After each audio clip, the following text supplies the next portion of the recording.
You're driving down a deserted road, the GPS leads you astray, and you stumble upon a chilling sight, a car abandoned on the side, the door open, and an eerie feeling that someone was just there. This is the scene that has played out in the minds of investigators for years, as they try to make sense of the 126 cold cases that have haunted one state for decades. You find yourself standing at the edge of a dense forest, the trees towering above you, their branches creaking in the wind. The air is thick with the scent of damp earth and decaying leaves. This is where the journey begins, where the first of 126 cold cases was discovered. A young woman, barely out of her teens, was found lying on the ground, her body cold to the touch. The investigation that followed would uncover a web of secrets and lies, but the truth behind her death remains a mystery to this day.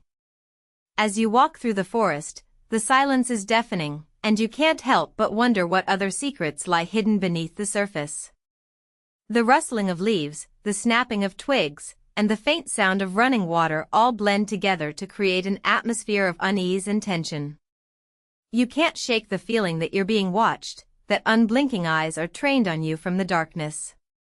And then, you stumble upon a clearing, and in the center, you see it, a weathered, old car, the door hanging open, as if inviting you to come closer. The car seems to be a magnet, drawing you in with an otherworldly force. You approach it cautiously, your heart pounding in your chest, and as you peer inside, you see a piece of paper on the seat, with a cryptic message scrawled on it. The message reads, "They're still out there, watching, waiting." Suddenly, the forest seems to grow darker, the shadows deepening, and you realize that you're not alone. You're being pulled into a world of darkness and terror, where the lines between reality and nightmare are blurred. You're now standing in a dimly lit room, the walls lined with dusty files and faded photographs. The air is thick with the scent of old paper and stale coffee. This is the hub of the investigation, where detectives have spent countless hours poring over evidence, searching for that one clue that could crack the case. As you scan the room, you notice a series of maps on the wall, each one marking the location of a different cold case. The sheer number of them is overwhelming, and you can't help but wonder how so many crimes could have gone unsolved for so long. You see a detective, hunched over a desk, staring at a photograph of a young girl, her smile bright and innocent. The detective's eyes are red-rimmed, his face etched with exhaustion and frustration. He looks up, and you see a glimmer of determination in his eyes. He's driven by a desire to bring justice to the victims, to give their families closure. As you watch, he begins to speak, his voice low and gravelly. "We've been working on these cases for years, following every lead, every tip, but it's like trying to find a needle in a haystack. We need something, anything, to break the case wide open." The room falls silent, the only sound the hum of the fluorescent lights overhead. You feel a sense of anticipation building, a sense that something is about to change. And then, the detective's phone rings, shrill and insistent. He answers, his voice firm, "Detective James." The person on the other end speaks in hushed tones, but you can sense the urgency in their voice. The detective's expression changes, his eyes narrowing, his jaw clenched. "We've got something," he says, his voice barely above a whisper. A new lead, a new witness, someone who claims to have seen something. The room erupts into a flurry of activity, detectives scrambling to gather their gear, to head out into the field. You're swept up in the excitement, the sense of possibility that this could be the break they've been waiting for. You're now standing in a crowded, noisy room, the sound of voices and footsteps filling the air. This is the epicenter of the investigation, where detectives are working tirelessly to follow up on the new lead. You see a team of officers, huddled around a table, poring over a stack of files and documents. They're searching for any connection, any thread that could link the cases together. As you watch, a detective stands up, a look of excitement on his face. "We've got a match," he says, his voice rising above the din. A DNA sample from one of the crime scenes matches a suspect in another case. The room falls silent, the only sound the quiet hum of anticipation.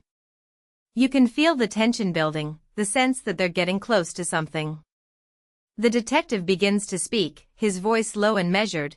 We need to bring this suspect in for questioning, see if we can get him to talk. The room erupts into a flurry of activity, officers scrambling to gather their gear, to head out into the field.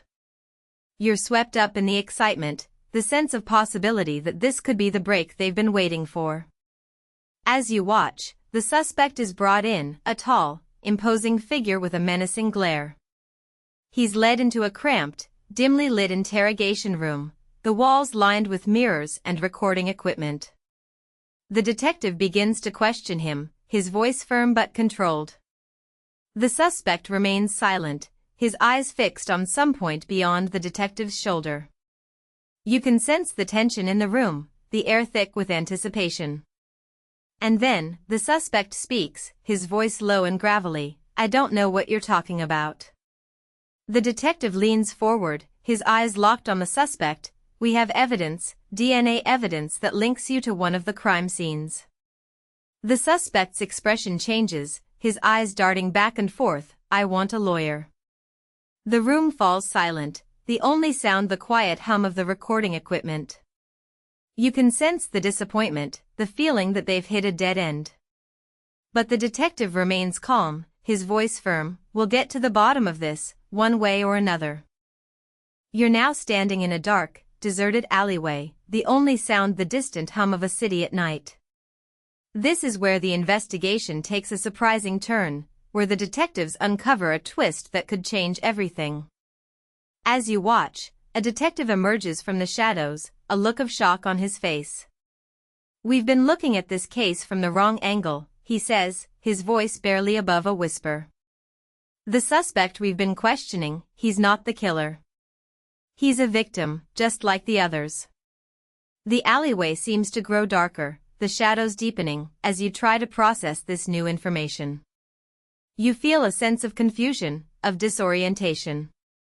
The detective continues to speak, his voice low and measured. We've been misled, intentionally misled. The real killer is still out there, watching, waiting. The alleyway falls silent, the only sound the quiet hum of the city. You can sense the fear, the feeling that you're being watched.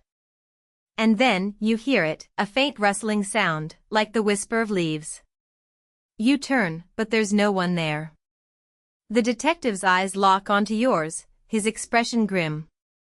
We're not alone, he says, his voice barely above a whisper. The killer is still out there, and we're running out of time. The alleyway seems to grow darker, the shadows deepening, as you realize that you're in a desperate race against time. The detective's phone rings, shrill and insistent. He answers, his voice firm, Detective James. The person on the other end speaks in hushed tones, but you can sense the urgency in their voice. The detective's expression changes, his eyes narrowing, his jaw clenched. We've got another body, he says, his voice barely above a whisper.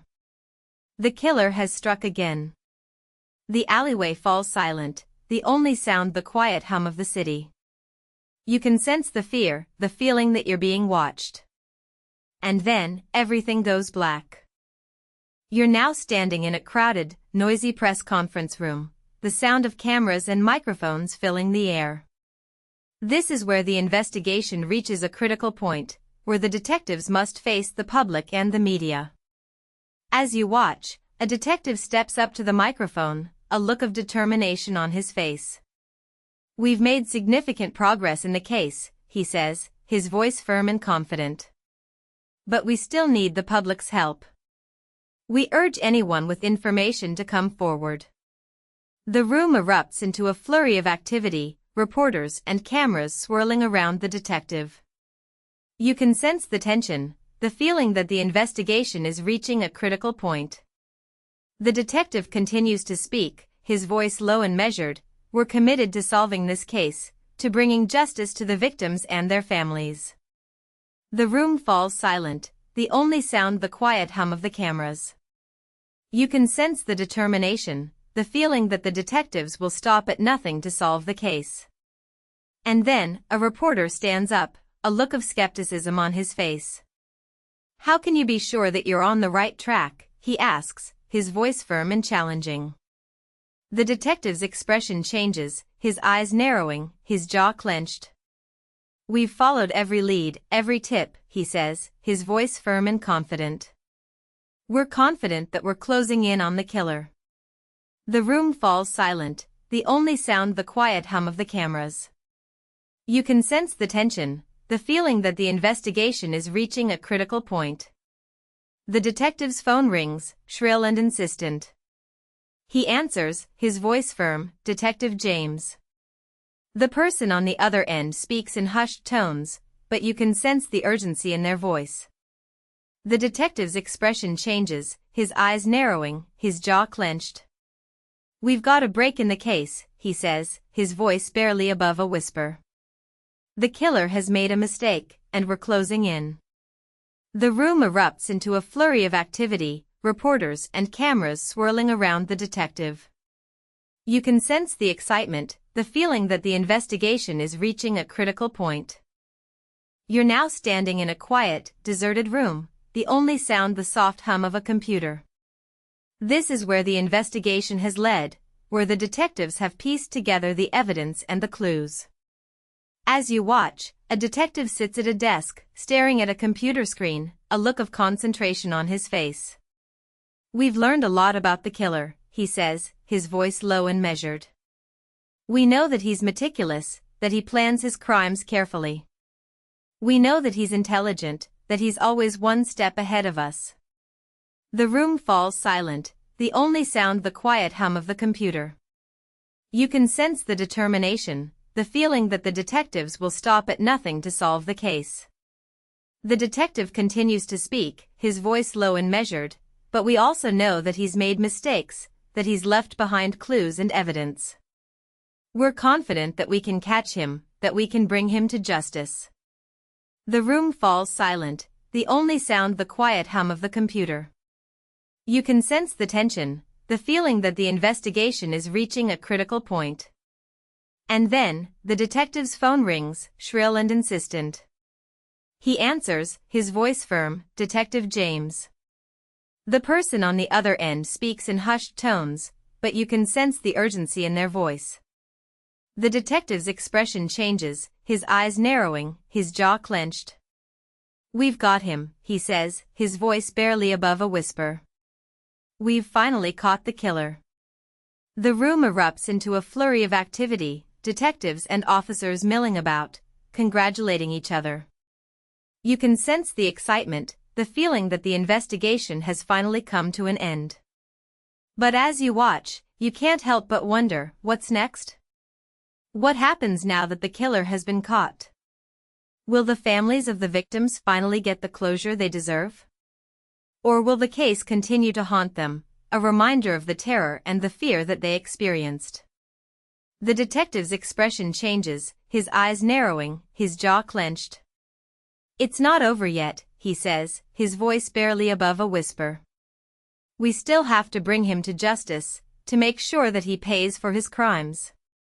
The room falls silent, the only sound the quiet hum of the computer. You can sense the determination, the feeling that the detectives will stop at nothing to solve the case. And then, everything goes black. As you finish watching this video, you're left with a haunting question. What if the killer is still out there, watching, waiting? Can you help uncover the truth? Like, comment, and subscribe for more true crime content, and join the conversation in the comments below. Share your theory, your thoughts, and your opinions.